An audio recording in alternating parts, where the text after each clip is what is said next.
स्वागत है आपका। आप देख रहे हैं फिट इंडिया के सुपर हिट बुलेटिन। मैं हूं आपके साथ श्वेता श्रीवास्तव। नमस्कार, मैं हूं श्रुतिका आप सभी के साथ में। और आज मैं और श्वेता आ गए हैं स्वर्ण जयंती पार्क गाजियाबाद में और यहीं से आपको देश दुनिया की तमाम बड़ी खबरें आगे बताने वाले हैं, तो बने रहिए हमारे साथ। तो शुरू करते हैं फिट इंडिया का super hit bulletin.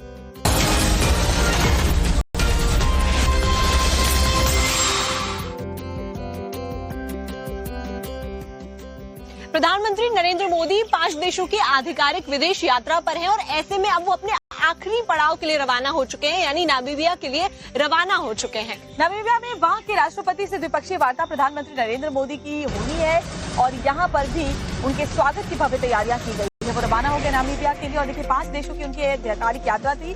BRICS summit में शामिल होने के बाद अगले पड़ाव वो पहुंचे और अब नामीबिया पहुंचने वाले हैं। तो नामीबिया में वहां जाकर वहां की संसद को भी संबोधित करेंगे प्रधानमंत्री नरेंद्र मोदी और वहां के राष्ट्रपति से द्विपक्षीय वार्ता भी करने वाले हैं, जिसमें कई सौदे हो सकते हैं।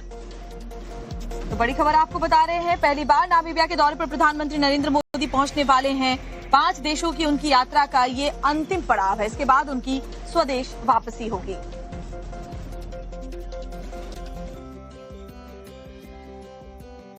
और इससे पहले प्रधानमंत्री नरेंद्र मोदी ने ब्राजील के राष्ट्रपति लूला डी सिल्वा से सर्वोच्च नागरिक सम्मान grand collar of the national order of the southern cross से सम्मानित प्रधानमंत्री मोदी को किया गया था। सर्वोच्च सम्मान प्रधानमंत्री नरेंद्र मोदी को दिया गया है क्योंकि भारत और ब्राजील के बीच में द्विपक्षीय वार्ता हुई है और साथ ही जिस तरीके से मजबूती रिश्तों में आई है, इसीलिए उनको इस सम्मान से सम्मानित किया गया है। ब्राजील के राष्ट्रपति लूला ने प्रधानमंत्री नरेंद्र मोदी को ब्राजील के सर्वोच्च नागरिक सम्मान grand collar of the national order of the southern cross से सम्मानित किया। यह सम्मान ब्राजील के राष्ट्रपति लूला द सिल्वा ने प्रधानमंत्री मोदी के द्विपक्षीय संबंधों को मजबूत करने और प्रमुख वैश्विक मंचों पर भारत ब्राजील सहयोग को बढ़ाने में उल्लेखनीय योगदान के सम्मान में प्रदान किया गया। ब्राजीलिया में हमारे गर्मजोशी भरे स्वागत के लिए मैं राष्ट्रपति लूला का, मेरे मित्र का हार्दिक आभार व्यक्त करता हूं।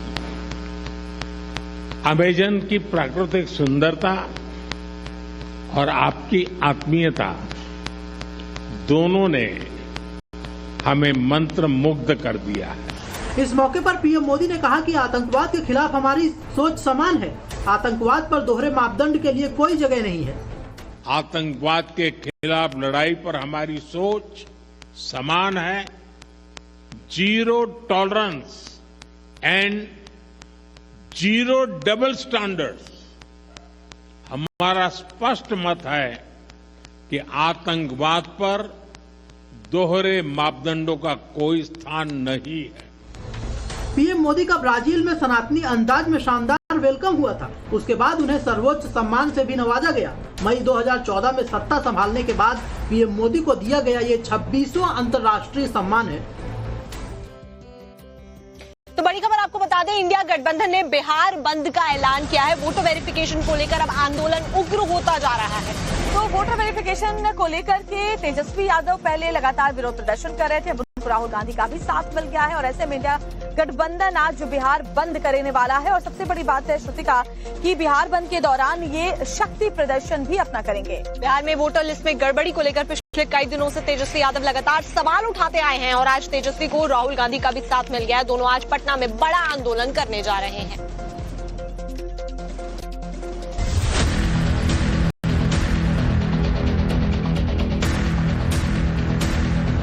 चुनावी साल बिहार में घमासान, तेजस्वी और राहुल का हल्ला बोल, इंडिया गठबंधन का शक्ति प्रदर्शन। वोटर लिस्ट को लेकर बिहार में सियासी माहौल बन गया है। राहुल गांधी और तेजस्वी यादव आज एक साथ चक्का जाम करेंगे। इस दौरान इंडिया गठबंधन के कई बड़े नेता भी मौजूद रहेंगे। तेजस्वी यादव और राहुल गांधी आरजेडी कार्यालय से डाक बंगला तक शक्ति प्रदर्शन करेंगे। बिहार में कुछ महीनों में विधानसभा के चुनाव हैं। तेजस्वी यादव लगातार वोटर लिस्ट को लेकर सरकार और इलेक्शन कमीशन पर हमलावर हो रहे हैं। इधर सुप्रीम कोर्ट में भी 10 जुलाई को मतदाता सूची के संबंध में सुनवाई होगी। आज महागठबंधन की ओर से बौंसी बाजार में चक्का जाम किया जाएगा। इस दौरान बाजार को भी आरजेडी कार्यकर्ताओं के साथ साथ महागठबंधन के कार्यकर्ताओं के द्वारा बंद किया जाएगा। राहुल गांधी और तेजस्वी यादव के एक साथ सरकार के खिलाफ हल्ला बोल को चुनावी माहौल की तरह देखा जा रहा है, जिसको लेकर आरएलएसपी प्रमुख उपेंद्र कुशवाहा ने इंडिया गठबंधन पर तीखा हमला बोला। देखिए, कोशिश में तो विपक्ष के लोग यही हैं कि नैरेटिव को बदल दें और इस मकसद से कार्यक्रम भी लोग कर रहे हैं और माननीय राहुल गांधी जी का दौरा भी बिहार में है। लेकिन लोगों को मालूम है कि आज तक इतने दिनों में राहुल जी का दौरा कभी इस तरह के कार्यक्रम में बिहार में क्यों नहीं हुआ। अब चूंकि चुनाव सामने है बिहार विधानसभा का, इसलिए राजनीतिक लाभ के लिए उनकी यात्रा है, बाकी कुछ मतलब नहीं है। बिहार में चुनावी माहौल बन गया है। वोटर लिस्ट में गड़बड़ी के आरोप को लेकर जमीन पर सियासी लड़ाई शुरू हो गई है। और एक और आज की बड़ी खबर आपको बता रहे हैं, 10 ट्रेड यूनियंस ने आज भारत बंद का ऐलान किया। 25 करोड़ कर्मचारी आज एक साथ इस विरोध में मैदान में उतरेंगे। तो ऐसे में जब ये बंद का ऐलान हुआ है, इसमें 17 सूत्रीय मांगों को लेकर ये सभी यहाँ उतरने वाले हैं। और ऐसे में इनकी जो मांग है उसमें सबसे बड़ी ये है कि न्यूनतम जो मासिक पेंशन है वो 9,000 कर दी जाए। ये वो मांग के साथ में आगे आ रहे हैं।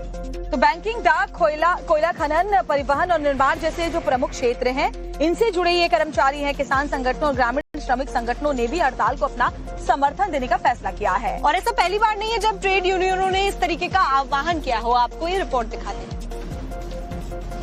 10 ट्रेड यूनियनों ने किया भारत बंद का ऐलान।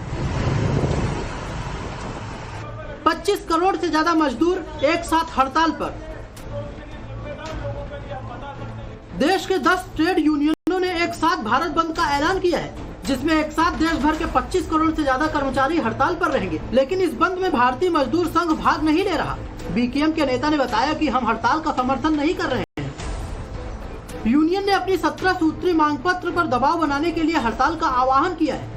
उनकी मांगों में निश्चित अवधि की नौकरी वापस लेना और अग्निपथ योजना को खत्म करना, 8 घंटे का कार्य दिवस, गैर अंशदायी पुरानी पेंशन योजना की बहाली और ईपीएफओ ग्राहकों के लिए न्यूनतम मासिक पेंशन 9,000 रूपए करना आदि शामिल है। हड़ताल से बैंकिंग, बीमा, डाक सेवाएं, कोयला खनन, परिवहन और सार्वजनिक क्षेत्र के उद्योगों सहित प्रमुख क्षेत्रों के प्रभावित होने की संभावना है।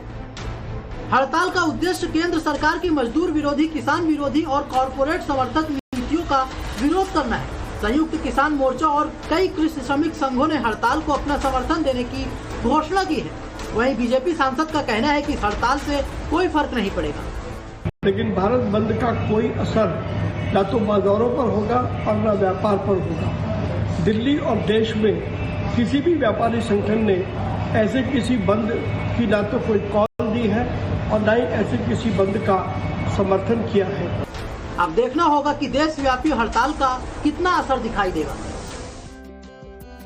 सावन के महीने की शुरुआत होने वाली है। ऐसे में कांवड़ यात्रा को लेकर आज हाई लेवल मीटिंग मेरठ में हो रही है, जिसमें 4 राज्यों के अफसर जुटने वाले हैं। तो कई राज्यों के अफसर जुटेंगे। खासतौर पर जो कांवड़ यात्रा के रूट से उत्तर प्रदेश, उत्तराखंड, हरियाणा, दिल्ली के जो अफसर हैं वो शामिल होंगे। और इसमें जो ये फैसला लिया जाएगा कि रेस्टोरेंट और ढाबे जितने भी हैं इस रास्ते में, उनमें QR कोड लगाया जाए स्कैनिंग के लिए। तो ऐसे में कई आदेश भी दिए गए हैं और तैयारियां कर ली गई हैं। इसमें मुख्य सचिव ने जो बैठक की है वो इसकी अध्यक्षता कर रहे हैं। वहीं हर ढाबे और रेस्टोरेंट पर QR कोड लगाए जाएंगे ताकि सारी डिटेल्स रेस्टोरेंट की सामने आ सके। 11 तारीख से सावन के महीने की शुरुआत हो रही है। कल मेरठ में हाई लेवल बैठक की गई, जिसमें कई अफसरों को आदेश भी दिए गए। बस कुछ ही दिन बाद पवित्र सावन महीने की शुरुआत होने जा रही है। ऐसे में अब कांवड़ यात्रा की तैयारी को अंतिम रूप दिया जा रहा है, जिसको लेकर मेरठ में हाई लेवल बैठक हुई, जिसमें 4 राज्यों यूपी, उत्तराखंड, दिल्ली और हरियाणा के अधिकारियों ने हिस्सा लिया। बैठक में ये आदेश दिया गया है कि हर ढाबे और रेस्टोरेंट पर QR कोड लगाए जा रहे हैं, जिससे उनके संचालकों और कर्मचारियों की जानकारी कांवड़ियों को मिल सके। कांवड़ यात्री हैं उनको फैसिलिटेट करने के लिए पानी के पीने की अच्छी व्यवस्था हो, सफाई की व्यवस्था हो और उनके खाने की व्यवस्था हो, जो शुद्धता के साथ, चाहे वो शिविर लगे या जो होटल्स हों या जो वेंडर्स हों, उनके यहाँ अच्छी व्यवस्था रहे, इसके बारे में रिव्यू किया गया। एक तरफ जहां कांवड़ यात्रा की तैयारी जोरों शोरों से शुरू देखी जा रही है, तो उस पर अब सियासत भी शुरू हो गई है। यूपी के कैबिनेट मंत्री स्वतंत्र देव सिंह ने कांवड़ यात्रा पर हो रही सियासत को लेकर सपा पर हमला बोला। किसी प्रकार को भक्तजनों को, कांवड़ यात्रियों को किसी प्रकार की कठिनाई न हो, आदरणीय योगी सरकार प्रतिबद्ध भी है और योगी सरकार रात दिन परिश्रम भी कर रहे हैं। आदरणीय योगी जी स्वयं सम्मानित भी कर रहे हैं। नेम प्लेट पहचान पत्र के मामले ने भी तूल पकड़ा है। यहाँ मुजफ्फरपुर में धरना देकर ये मांग की गई है कि नाम छिपाने वालों के खिलाफ सख्त एक्शन हो। जो लोग होटल खोलते पाए जाएं उनके खिलाफ सख्त से धाराओं में मुकदमा दर्ज हो, उन पर धोखाधड़ी का मुकदमा दर्ज करा जाए और इस अभियान को चलाने वाले जिन अंतिम कार्यकर्ताओं ने कानून का साथ देते हुए ऐसे लोगों को चिन्हित करने का कार्य करा, उन्हें जो नोटिस दिए गए हैं उन्हें वापस लिए जाए। अब देखना है कि 11 तारीख से शुरू होने वाले सावन में कांवड़ियों की शुद्धता और उनकी सुरक्षा का कितना ख्याल रखा गया है।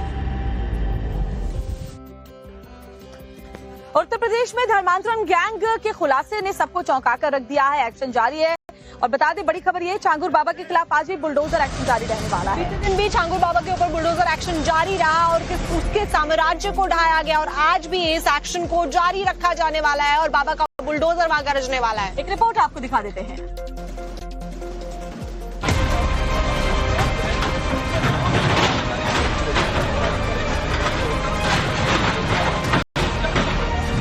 बाबा ने कहा था कानून से खिलवाड़ नहीं। मुख्यमंत्री ने चेताया था किसी पर प्रहार नहीं। सीएम योगी ने समझाया था रिलीजियस अत्याचार नहीं। लेकिन अवैध तरीके से अकूत पैसे की आमद और विदेशों से मिल रहे समर्थन ने जलालुद्दीन उर्फ छांगुर बाबा को अंधा बना दिया। प्रशासन की तरफ से अब उसकी आंख खोली जा रही है और उसके साथ ही उन तमाम लोगों को भी जो अब तक कानून की आंख में धूल झोंक रहे थे। तस्वीरें यूपी के बलरामपुर की हैं। 7 तस्वीरें आपके सामने हैं। मंगलवार सुबह 11 बजे से ये एक्शन शुरू हुआ जो शाम 5 बजे तक चला। बलरामपुर के मधपुर गांव में बनी आलीशान कोठी पर प्रशासन का बुलडोजर गरज उठा। उसके बाद कैसे जलाल के धर्मांतरण सेंटर का पूरा नक्शा बिगड़ गया, वो मिट्टी में मिल गया, वो आपके सामने है और यही एक्शन आज भी जारी रहने वाली है। जरा सोचिए, अगर कहीं पर सर्च ऑपरेशन चलाया जाए तो वहां पर क्या मिलेगा। अगर किसी चोर के यहाँ पे या बदमाश के यहाँ पे तो वहां पर हथियार मिलेंगे और वहीं अगर किसी तस्कर के यहाँ पे तो उससे जुड़ा हुआ सामान मिलेगा। लेकिन जब छांगुर बाबा के यहाँ पर छापेमारी हुई तो वहां से मिला है कलावा। तो सोचिए जरा कैसे धर्मांतरण का ये काला खेल खेला जा रहा था। हिंदू बेटियों का ब्रेन वॉश और उन्हें टारगेट किया जा रहा था। कलावा मिलना इसी बात का संकेत है। कनेक्शन विदेशों तक, फंडिंग 100 करोड़ की, रैकेट यूपी से महाराष्ट्र तक। धर्मांतरण का ये दायरा देखकर जांच एजेंसियां भी चौंक गई हैं। लेकिन हम आपको वो सबूत दिखाने जा रहे हैं जिसे देखकर हर कोई हैरान है। देखिए इन तस्वीरों को। सुना है ना, मेरे अंगरे में तुम्हारा क्या काम है। अब आप ही सोचिए जलालुद्दीन उर्फ छांगुर के घर में इस कलावे का क्या काम। जमालुद्दीन की आलीशान कोठी में जब टाइम्स नाउ की टीम पहुंची तो देखिए उसे क्या क्या मिला। जमालुद्दीन की कोठी में क्या मिला? हिंदुओं का प्रतीक यानी कलावा मिला। यासर नल कुरान नाम की किताब मिली और इसके अलावा बैंक की एक चेकबुक भी बरामद हुई। चेकबुक से कोई हैरानी नहीं, कुरान से भी कोई परेशानी नहीं, लेकिन यहाँ जलालुद्दीन की कोठी में कलावा क्यों? ये सवाल बेहद परेशान करने वाला है। ये तीनों चीजें कोठी के एक कमरे से मिली जिसमें हाथ में बांधा जाने वाला कलावा और उर्दू में लिखी हुई धार्मिक किताबें भी शामिल हैं। इससे ये शक और गहरा हो गया है कि कलावा से धार्मिक छलावा किया जाता होगा। छांगुर बाबा धर्मांतरण कराने के दौरान पीड़ितों को हिंदू प्रतीकों जैसे कलावा का इस्तेमाल कर धोखे का जाल बुना जाता होगा ताकि लड़कियों और उनके परिवारों को गुमराह किया जा सके। अब सच्चाई क्या है, इसकी जांच जारी है। आज की और भी बहुत सा ताजा मामला मुजफ्फरनगर से सामने आया है।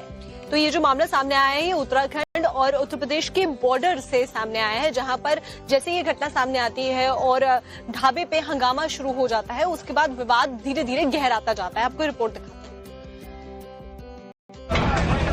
मुजफ्फरनगर में पुरकाजी में NH 58 पर बाबा बालकनाथ ढाबे पर बवाल हो गया, जहां खाने में प्याज मिलने के बाद विवाद हुआ और देखते ही देखते विवाद मारपीट में बदल गया। कांवड़ियों ने ढाबे में जमकर तोड़फोड़ की। इस दौरान एक कांवड़िये को मामूली चोट भी आई। हरियाणा से आए कांवड़ियों की टीम ने आरोप लगाया है कि उन्हें जो खाना परोसा गया उसमें प्याज मिला हुआ था, जो उनकी धार्मिक मान्यताओं के खिलाफ है।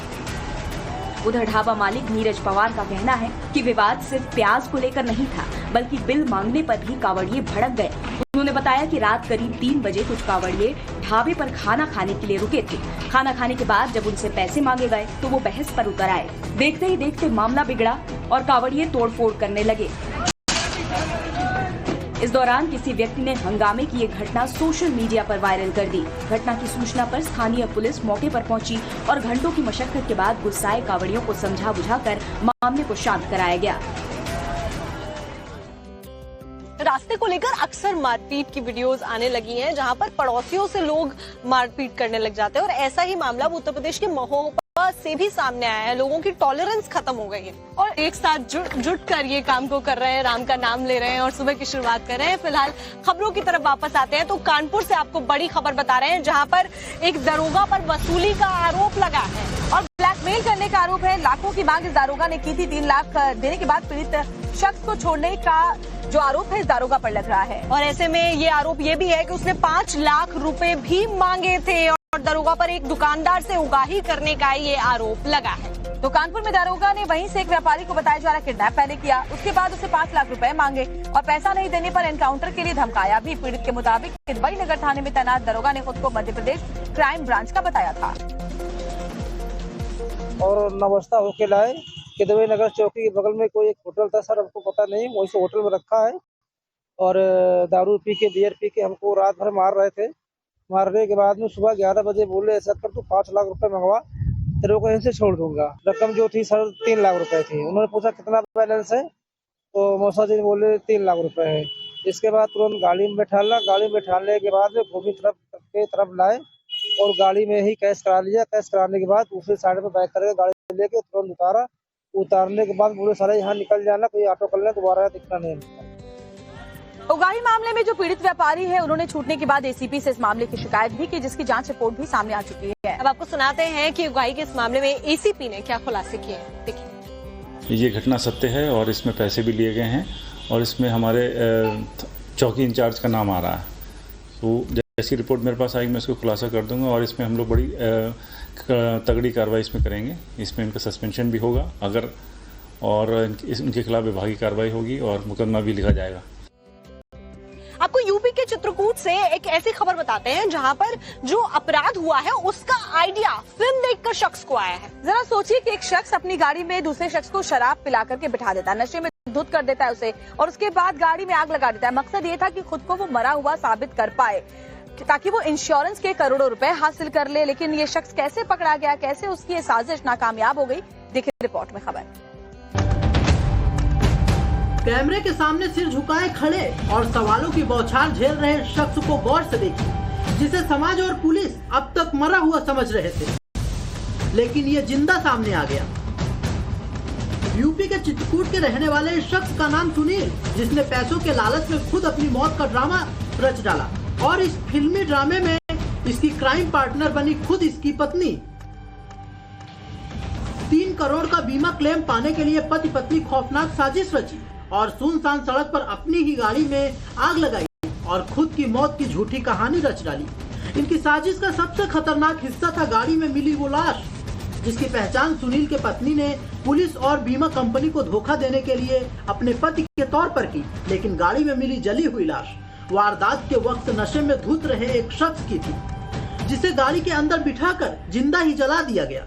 इसके बाद सुनील गायब हो गया और फिर शुरू हुआ बीमा कंपनी से 3 करोड़ हड़पने का खौफनाक खेल। मामला 30 जून का है, जब पुलिस को राजापुर हटवा मार्ग पर एक कार जलती हुई मिली। कार की ड्राइवर सीट के बगल पे एक अधजला शव बरामद हुआ। सुनील की पत्नी ने बताया कि उसका पति शराब सिगरेट का आदी था, कार में सिगरेट पी रहा था, तभी गैस लीक से ब्लास्ट हुआ और वो जल गया। पुलिस को शक हुआ तो मामले की गहराई से छानबीन की गई, सर्विलांस टीम की मदद ली गई और आखिर में दोनों को पकड़ लिया गया। जैसे जैसे सुनील और उसकी पत्नी से सवाल जवाब हुए, दोनों फंसते चले गए और आखिर में कानून की सख्ती के आगे टूट गए। फिर खुलासा हुआ इस सनसनीखेज साजिश का। पूछताछ में दोनों ने बताया कि उनके ऊपर भारी कर्ज था, जिसे चुकाने के लिए पैसे चाहिए थे और इस तरह मर्डर करने का आइडियाज उन्हें एक फिल्म देखकर आया था।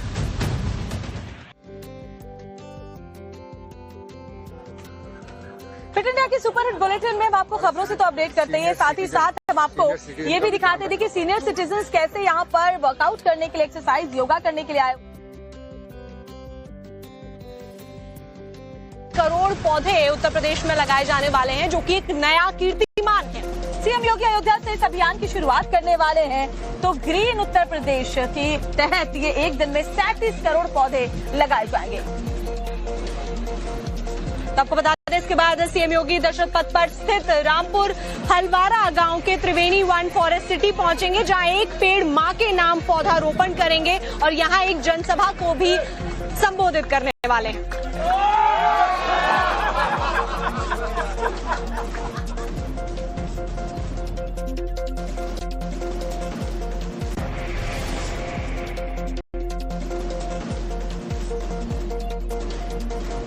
के 26 राजकीय विभागों और 25 करोड़ नागरिकों की सहभागिता से इस महाअभियान को सफल बनाने और रिकॉर्ड दर्ज करने की तैयारी है। इसके लिए यूपी में नर्सरियों और बाकी जगहों पर 43 करोड़ पौधे तैयार किए गए हैं। पौधारोपण के इस महाअभियान के लिए सीएम योगी सभी मंत्री अपने जिलों में रहकर पौधे लगाएंगे। यूपी में वृक्षारोपण अभियान लगातार चलाया जाता है और बीते 8 साल में यूपी में 200 करोड़ से ज्यादा पौधे लगाए गए हैं।